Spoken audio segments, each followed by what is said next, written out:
तो बच्चे surface chemistry हम लोग कर रहे हैं। आइए पहले हम लोग होमवर्क कर लें।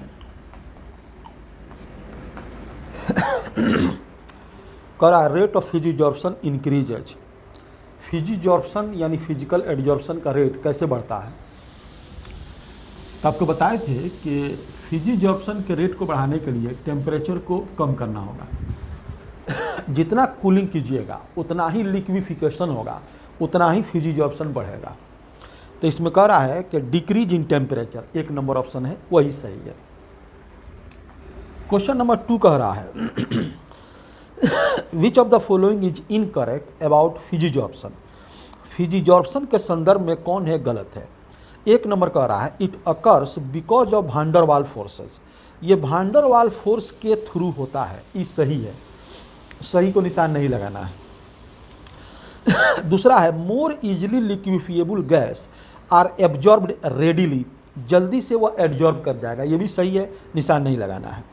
सी कह रहा है कि under high pressure it results into multi layer of absorbent surface. जब प्रेशर ज़्यादा कीजिएगा तो तह बतह सटेगा, अच्छी बात है।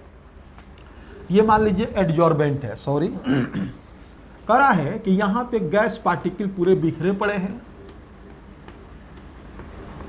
और आपने क्या किया, इसमें पिस्टन दे दिया, ऊपर से आपने पिस्टन लगा दिया। तो क्या होगा कि एक लेयर यहाँ बन जाएगा, कुछ गैस का लेयर यहाँ बन जाएगा, जो बचेंगे वो ऊपर में आ जाएंगे, क्योंकि आप प्रेशर उसमें ऊपर से दिए हुए हैं। जो और बचेंगे वो और ऊपर से आ जाएंगे। करा है ये भी सही है, निशान नहीं लगाना है, गलत को निशान लगाना है। Enthalpy of absorption is low and positive. Enthalpy of absorption low तो होता है लेकिन पॉजिटिव नहीं, निगेटिव होता है। पर फिजिजॉर्प्शन का इंथैल्पी ऑफ एब्जॉर्प्शन जो होता है वह कम होता है। लो में कितना होता है, 20 to 40 किलो जूल पर मोल होता है, और ये निगेटिव होता है जो आपको बताए थे। इसमें कह रहा है कि पॉजिटिव, ये गलत है, इसी को निशान लगाना पड़ेगा। क्वेश्चन नंबर 3 कह रहा है कि which characteristic is not associated with chemical adsorption. Chemical adsorption के लिए कौन सा फीचर जो है वह एप्लीकेबल नहीं है। पहला कह रहा है कि chemical adsorption is irreversible. Irreversible होता है, बताए थे आपको। फॉर्म्स मोनोलेयर, मोनोलेयर बनाता है, ये भी सही है। कह रहा है नॉट वेरी स्पेसिफिक, नहीं केमिकल एडजॉर्प्शन स्पेसिफिक होता है। स्पेसिफिक का मतलब सिर्फ वही केमिकल एडजॉर्प्शन कर सकता है जो जा करके जो एडजॉर्बेंट है उससे केमिकल बॉन्ड बनाता हो। तो ये बात गलत है, गलत को निशान लगाना है, यानी यही आपका आंसर होगा। क्वेश्चन नंबर 4 क्या कह रहा है, which of the following are the characteristics of chemisorption. कौन है जो केमिजॉर्प्शन का कैरेक्टरिस्टिक है। एक नंबर में कह रहा है कि high heat of adsorption. Adsorption का हीट ज़्यादा होगा, ये सही है, क्योंकि फिजिजॉर्प्शन का हीट कम होता है, 20 से 40 होता है, और केमिजॉर्प्शन का 40 से लेकर के 220 होता है, ज़्यादा होता है, ये सही है। एक नंबर हमारा क्या हुआ, सही हुआ। दूसरा है इरिवर्सिबल। इरिवर्सिबल होता है, केमिजॉर्प्शन इरिवर्सिबल होता है, ये भी सही है। तीसरा कह रहा है कि लो एक्टिवेशन एनर्जी, इसका एक्टिवेशन एनर्जी लो होता है, नहीं एक्टिवेशन एनर्जी ज़्यादा होता है, क्योंकि सबस्ट्रेट से केमिकल बॉन्ड बनाना है। तो जब केमिकल बॉन्ड बनाइएगा तो उसमें एनर्जी रिक्वायर्ड होगा बॉन्ड बनने के लिए, तो ज़्यादा एक्टिवेशन एनर्जी चाहिए। तो ए और बी यानी फर्स्ट और सेकंड सही है। अब आइए 5 नंबर देखिए क्या कह रहा है, फिजिजॉर्प्शन decreases with increase of temperature. Temperature बढ़ाने से फिजिजॉर्प्शन क्या होता है, डिक्रीज करता है। क्यों डिक्रीज करता है, इसलिए डिक्रीज करता है 5 नंबर कि चेंज इन इंथैल्पी निगेटिव होता है। तो आपको केमिकल इक्विलिब्रियम में लीचेटेरियल प्रिंसिपल पढ़ाए थे कि भाई जब एक्सोथर्मिक ये होगा तो ये एडजॉर्बेंट हुआ, इसमें एडजॉर्बेट ये आके सटेगा, तो यहां पे एडजॉर्प्शन होगा, और फिर क्या होगा, हीट निकलेगा। एक्सोथर्मिक है ये प्रोसेस। आप इसको क्या करेंगे, कह रहा है कि ये डिक्रीज करेगा जब टेम्परेचर बढ़ाएंगे। हमको ये वर्क कराना है, यानी इसको हमको प्रेफर करना है। जब आप इसको बढ़ाइएगा तो ये घट जाएगा, ये बढ़ जाएगा, यानी एडजॉर्प्शन होने के बजाय एडजॉर्प्शन टूटने लगेगा। तो चूंकि डेल्टा एच हमारा निगेटिव होता है, इसीलिए टेम्परेचर बढ़ाने से इंथैल्पी ऑफ एडजॉर्प्शन कम होता है। 6 नंबर क्या कह रहा है? 6 नंबर कह रहा है which of the following is wrong about chemisorption. Chemisorption के संदर्भ में कौन है गलत है? पहला कह रहा है it involves the formation of compound on the surface of solid adsorbent. ये सही है।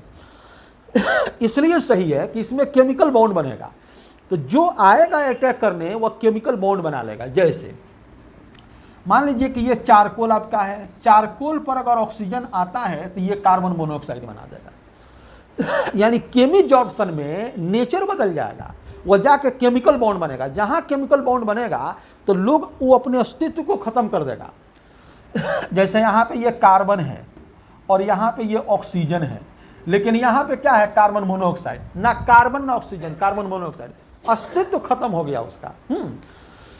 लेकिन वही अगर हमारा प्लैटिनम है, जहाँ पे फिजिजॉर्प्शन होता है, इसमें हम हाइड्रोजन को सटाएंगे तो ये प्लैटिनम आपको रहेगा। अब हाइड्रोजन जो ऊपर से एडजॉर्ब है, अगर आप हाइड्रोजन देखना चाहते हैं कि भाई हाइड्रोजन एडजॉर्ब है, तो आपको या तो उस प्लैटिनम के रॉड को जलाना पड़ेगा।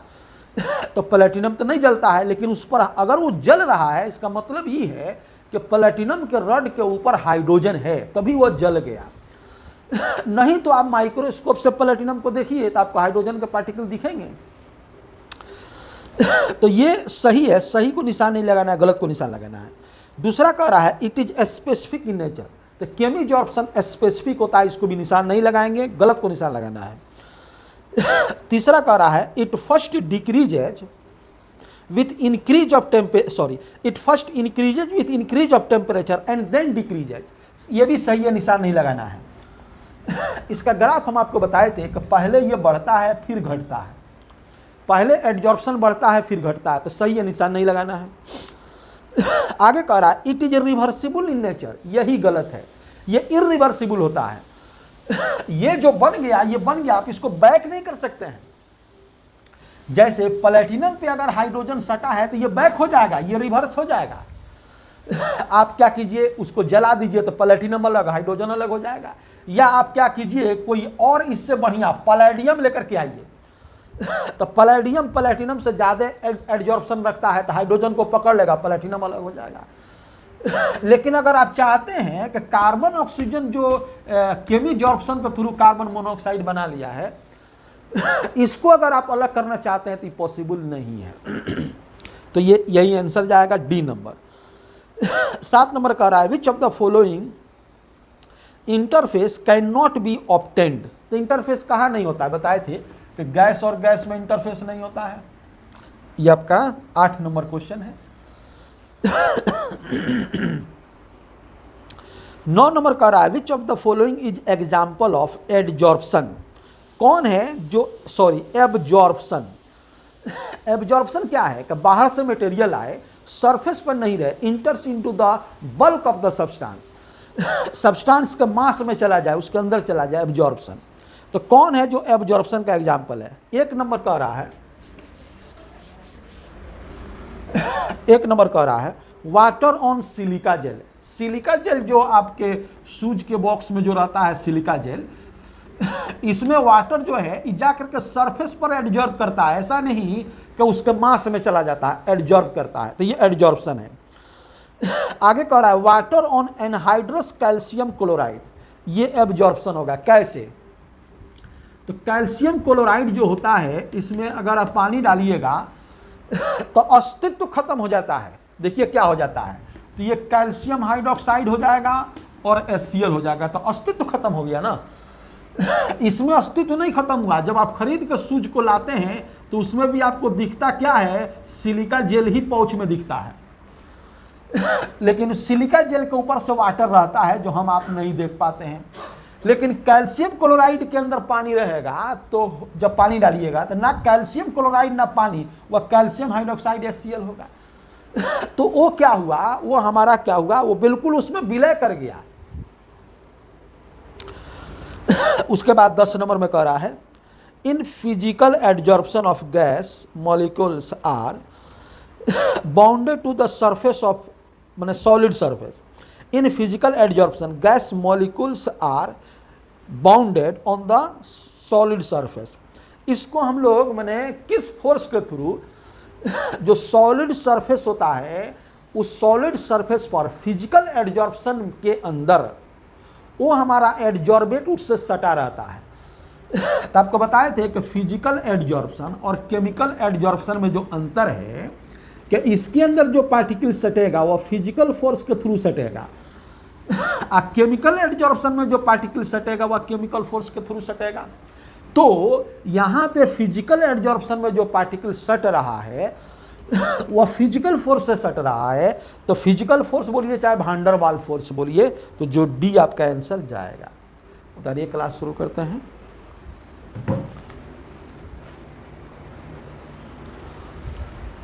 तो बच्चे, सरफेस केमिस्ट्री के अंदर आज हम लोग का लेक्चर नंबर 3 है। तो कह रहा है, एक होता है adsorption isotherm, adsorption isotherm.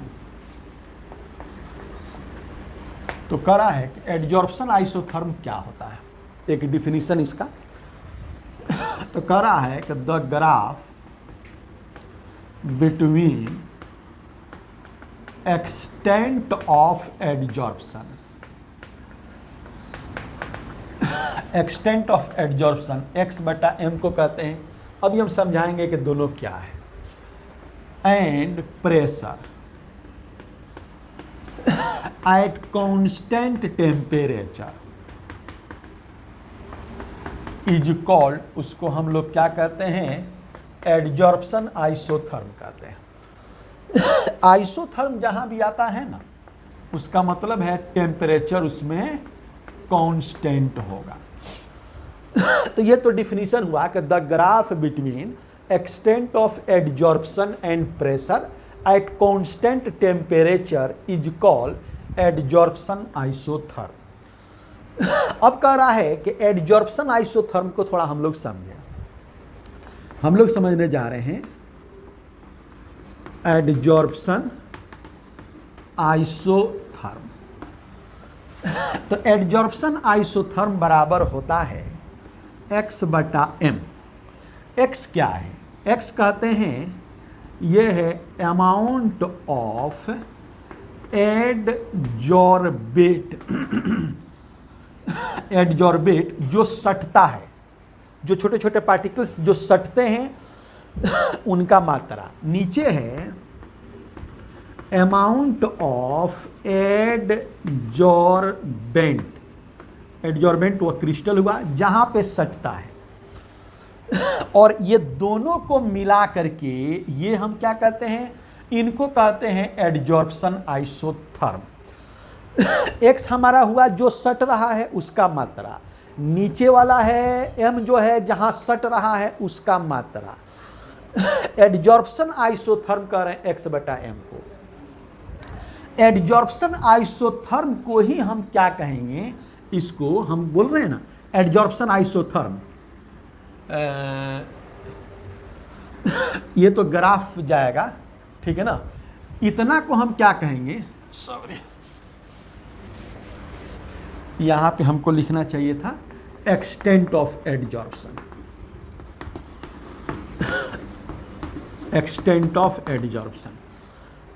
Adsorption isotherm हुआ बच्चे, ये तो एडजॉर्प्शन आइसोथर्म एक ग्राफ होगा जो हम फ्रेंडलिच एडजॉर्प्शन आइसोथर्म और लैंगम्यूर एडजॉर्प्शन आइसोथर्म से वो बात करेंगे, वो अभी हम बात करेंगे। तो कह रहा है ये तो एक ग्राफ है, the graph between extent of adsorption and pressure at constant temperature is called adsorption isotherm, वो हम बात करेंगे। अभी हम तुमको ये समझा रहे हैं कि एक्सटेंट ऑफ एडजॉर्प्शन क्या होता है। तो एक्सटेंट ऑफ एडजॉर्प्शन बराबर x/m, एक्स तुम्हारा है अमाउंट ऑफ एडजॉर्बेट, एम है अमाउंट ऑफ एडजॉर्बेंट। अब इस एक्सटेंट ऑफ एडजॉर्प्शन को हम क्या कहते हैं? इसको कहते हैं अमाउंट ऑफ एडजॉर्प्शन, इसको कहते हैं अमाउंट ऑफ एडजॉर्प्शन। अब ये देखो कि ये जो तुम्हारा एडजॉर्प्शन आइसोथर्म है, एडजॉर्प्शन आइसोथर्म जो है ये दो होता है। एक होता है Freundlich, Freundlich adsorption isotherm, Freundlich adsorption isotherm होता है। दूसरा होता है लैंगम्यूर एडजॉर्प्शन आइसोथर्म। तो समझने में तुमको दिक्कत नहीं होना चाहिए। अभी हम थोड़ा देर पहले ये टर्म मिस्टेक से कुछ दूसरा लिखा गया था, उससे डाउट नहीं होना चाहिए। हमने बताया यहाँ पे एडजॉर्प्शन आइसोथर्म किसे कहते हैं। एडजॉर्प्शन आइसोथर्म में हम लोग ग्राफ पढ़ेंगे एक्सटेंट ऑफ एडजॉर्प्शन और प्रेशर के बीच, जहाँ पे टेम्परेचर जो होगा वह कांस्टेंट होगा। अब तुम्हारे दिमाग में आएगा कि सर एक्सटेंट ऑफ एडजॉर्प्शन क्या होता है? तो एक्सटेंट ऑफ एडजॉर्प्शन बराबर x बटा m होता है। फिर तुम्हारे दिमाग में आएगा सर x क्या है? तो x है अमाउंट ऑफ एडजॉर्बेट जो सटने आता है, और m है अमाउंट ऑफ एडजॉर्बेंट जहां सटने आता है। तो x बटा m को तुम एक्सटेंट ऑफ एडजॉर्प्शन बोलो चाहे अमाउंट ऑफ एडजॉर्प्शन बोलो, एक ही बात है। एडजॉर्प्शन आइसोथर्म दो होता है, एक फ्रेंडलिच एडजॉर्प्शन आइसोथर्म, दूसरा लैंगम्यूर एडजॉर्प्शन आइसोथर्म। बता रहा हूं।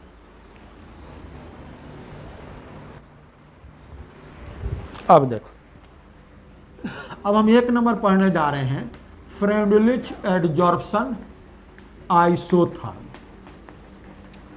तो सबसे पहले तुमको लिखना होगा कि फ्रेंडलिच एडजॉर्प्शन आइसोथर्म क्या है।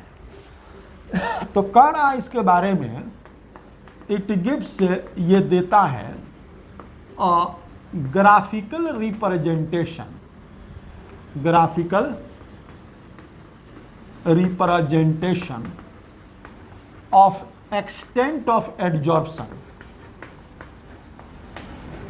एक्सटेंट ऑफ एडजॉर्प्शन का ग्राफिकल रिप्रेजेंटेशन देता है विथ प्रेशर, प्रेशर के साथ at constant temperature.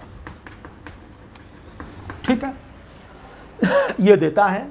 It gives, mister Freundlich साहब ने एक ग्राफिकल रिप्रेजेंटेशन दिया एक्सटेंट ऑफ एडजॉर्प्शन, मतलब x बटा m का, किसके साथ? तो प्रेशर के साथ। देखो ये ग्राफ क्या है, करा है ऐसे तुमको प्लॉट करना है, x बटा m नीचे यहां लिखना है, और यहां पे प्रेशर रहेगा। ये क्या है बाबू? प्रेशर है। तो उन्होंने जो ग्राफ दिखाया एक्सपेरिमेंटली वह ऐसा कुछ दिखाया।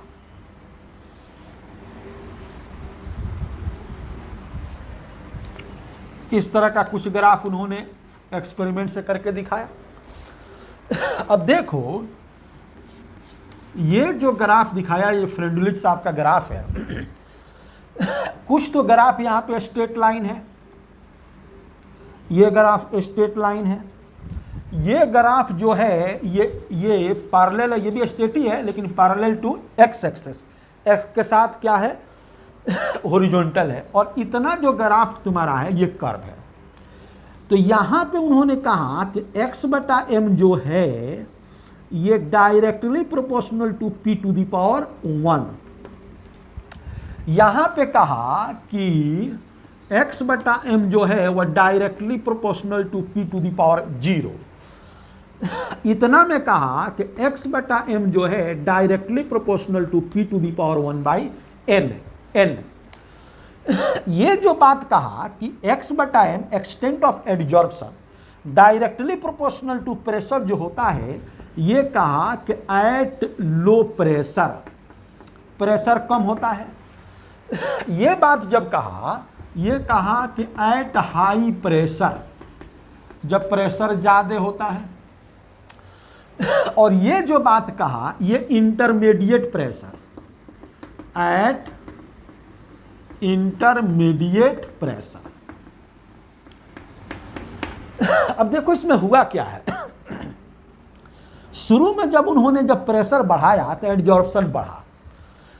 एक वक्त आया जब प्रेशर बहुत ज़्यादा हो गया तो जितना एडजॉर्बेंट का जो सरफेस था वहाँ पे पार्टिकल जब कंप्लीटली सट गया, जब सरफेस खत्म हो गया, तो उसके बाद कितना हो प्रेशर बढ़ाया गया तो कोई एडजॉर्प्शन में फर्क नहीं पड़ा। एक जो ग्राफ आया वो कौन आया, कर्व ग्राफ, जहाँ पे प्रेशर इंटरमीडिएट था, ना कम था ना बहुत ज़्यादा था, बीच में था।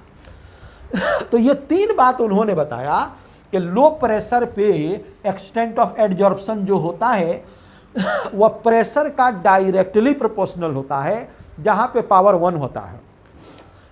हाई प्रेशर पे एक्सटेंट ऑफ एडजॉर्प्शन प्रेशर पे डिपेंड नहीं करता है। इंटरमीडिएट प्रेशर पे 1/n के पावर होता है।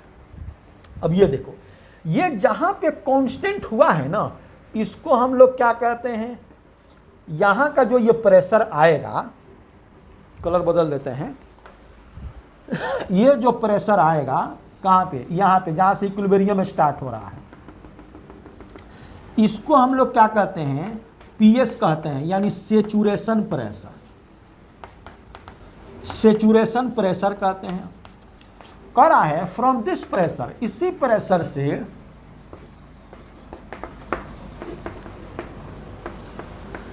Equilibrium is established. इक्विलिब्रियम जो होता है वह स्टेबल आ जाता है, एस्टेब्लिश्ड। इक्विलिब्रियम का मतलब क्या है, ऐसा नहीं एडजॉर्प्शन नहीं होगा, जितना एडजॉर्प्शन होगा उतना ही डिजॉर्प्शन होगा, ठीक है ना। तो उतारिए, तो हम इसको बात करते हैं, इसको और ऑपरेट करते हैं।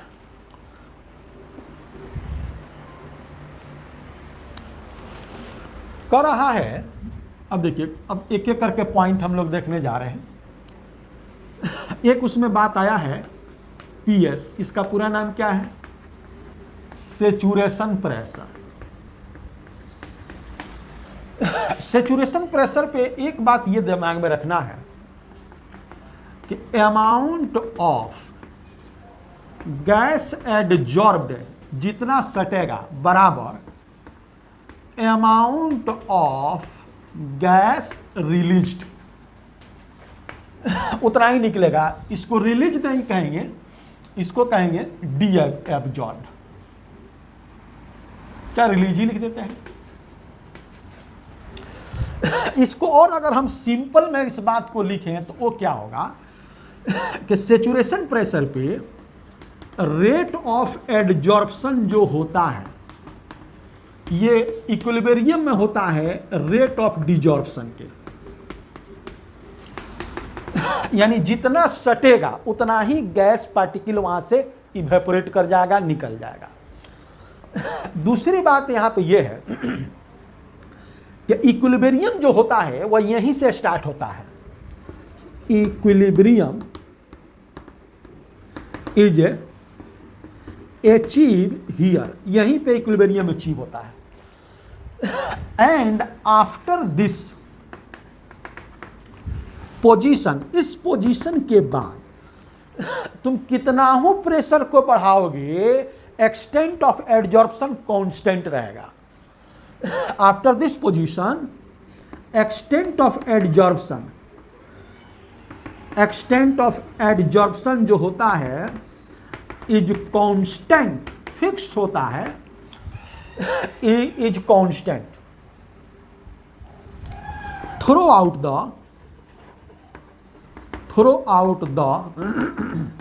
Increase of pressure. कितना हो तुम प्रेशर बढ़ा दो, लेकिन एक्सटेंट ऑफ एडजॉर्प्शन जो है वो कांस्टेंट रहेगा, यानी डिपेंड नहीं करेगा। अगर इसका फ्रेंडलिच ने जो इक्वेशन दिया वो ये दिया, x/m जो है वो directly proportional to p to the power nought, यानी इसी को तुम लिख सकते हो x/m जो है वह बराबर k, अब p0 लिख सकते हो, यानी x/m तुम लिख सकते हो बराबर k। p to the power nought का मतलब 1, इसका मतलब क्या है कि ये कैसा हो गया, कांस्टेंट हो गया। दारो अब देखो फ्रेंडलिच एडजॉर्प्शन आइसोथर्म में 3 साइड था, ऐसा ही ग्राफ था तुम्हारा। तो इतना में था x/m directly proportional to p to the power nought, ये था x/m directly proportional to p to the power nought, ये है x/m directly proportional to p to the power 1/n। ठीक है, अब देखो 3 केस करके हम बात करने जा रहे हैं। पहला eight low pressure, low pressure पे ग्राफ जो होता है इज स्ट्रेट लाइन, तुम देखो बिल्कुल स्ट्रेट लाइन है। यानी एक बात तो ये x/m जो होता है ये directly proportional to p to the power 1 होगा। इसका मतलब ये हुआ कि x/m जो है बराबर k p to the power 1 हुआ। यानी एक्सटेंट ऑफ एडजॉर्प्शन प्रेशर का डायरेक्टली प्रोपोर्शनल होगा। जहां डायरेक्टली प्रोपोर्शनल की बात आएगी वहां पे स्ट्रेट लाइन ग्राफ जाएगा। ठीक है, दूसरा देखो केस नंबर 2 देखो, वो हम ले रहे हैं हाई प्रेशर का। Eight high pressure, high pressure पे जो होता है ये करा है कि ग्राफ जो होगा इज हॉरिजॉन्टल, पैरेलल कर देते हैं, ज्यादा यही लोग लिखते हैं parallel to x axis. X axis जो होता है इसका पैरेलल होता है, इसी के बराबर में जाता है। यानी एक्सटेंट ऑफ एडजॉर्प्शन जो होगा directly proportional to p to the power nought, यानी x/m जो है directly proportional to k p to the power nought, यानी x/m जो है वह बराबर k, यानी क्या हो गया, कांस्टेंट। यानी हाई प्रेशर पे एक्सटेंट ऑफ एडजॉर्प्शन जो होता है, extent of adsorption does not depend upon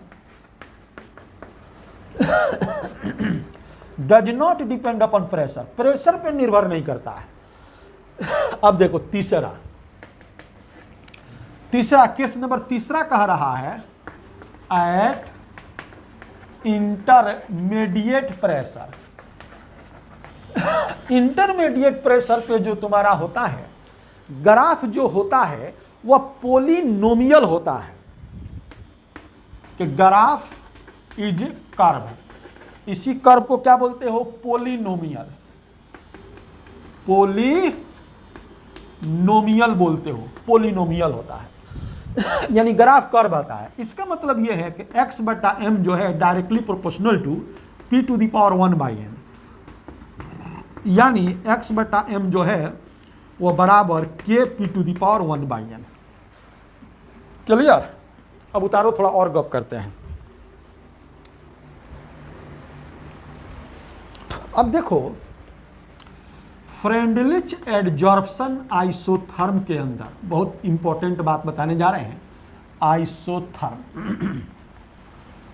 isotherm के अंदर पूछता है कि 1/n कहां से कहां तक रेंज करेगा। तो 1/n 0 से ज्यादा और 1 से कम, ये उसका 1/n का है। और n जो होगा वह होगा 0 से इन्फिनिटी के बीच में। 1/n वह 0 to 1, सिर्फ n अगर पूछा जाए वह हमारा 0 to क्या है, इन्फिनिटी तक होगा। अब थोड़ा समझो, तुम्हारे पास इक्वेशन जो है वह x/m बराबर is directly proportional to p to the power 1/n। अब p to the power 1/n देखो, जब प्रेशर तुम्हारा बहुत कम है, लो प्रेशर है, थोड़ा सा ध्यान दोगे, लो प्रेशर है तो 1/n कितना लाना है, 0 लाना है, क्योंकि लो प्रेशर पे इक्वेशन क्या होता है, x/m ये directly proportional to p to the power 1 होता है। सॉरी, x/n को 1 लाना है।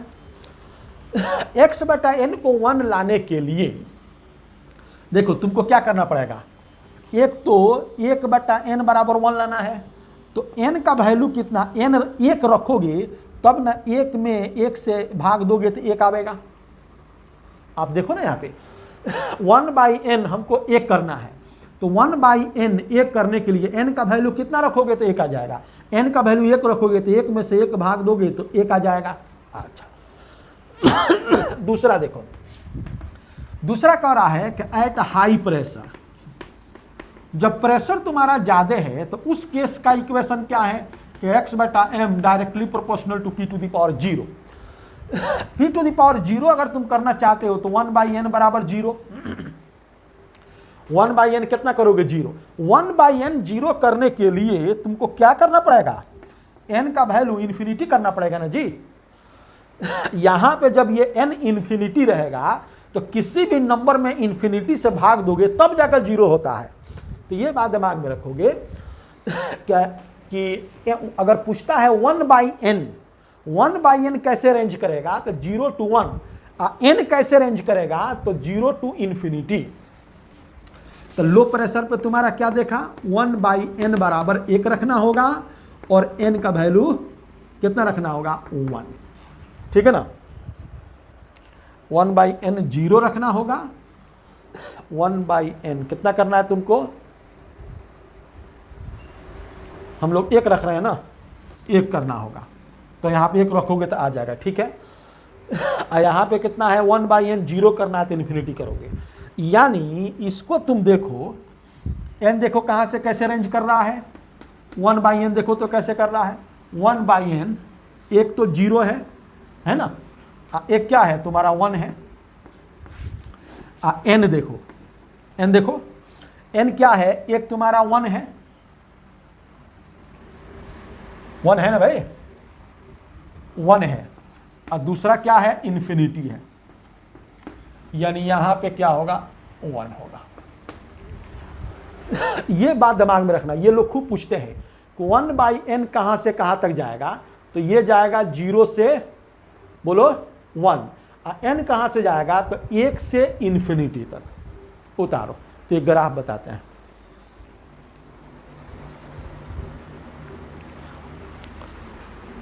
अब देखो इसका ग्राफ कुछ ऐसा था कि x/m जो था बराबर k p⁻1/n, यही है। कभी कभी लोग लॉग के टर्म में ग्राफ को पूछ लेते हैं, लॉग के संदर्भ में। तो देखो क्या आएगा, तो तुम दोनों तरफ लॉग ले लो, taking log in both side.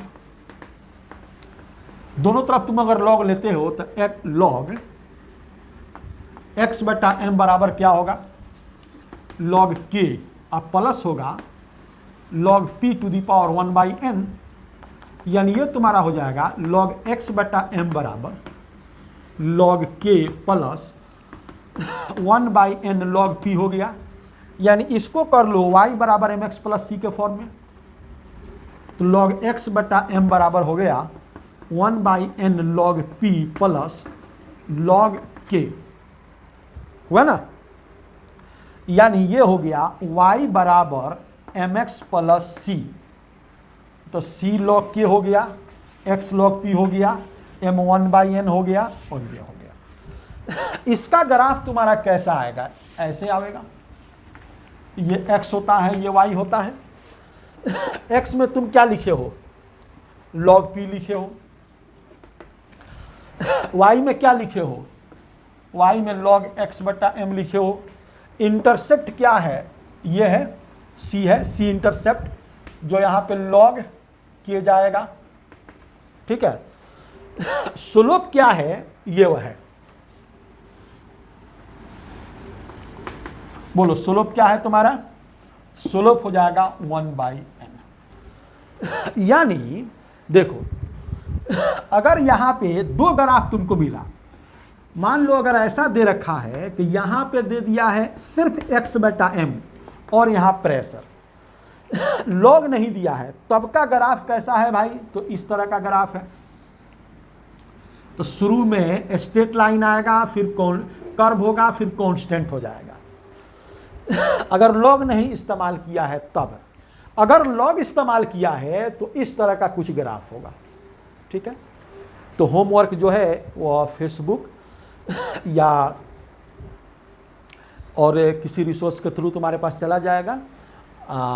Homework कर लोगे, फिर अगले दिन आएंगे तो दूसरा क्लास लेंगे।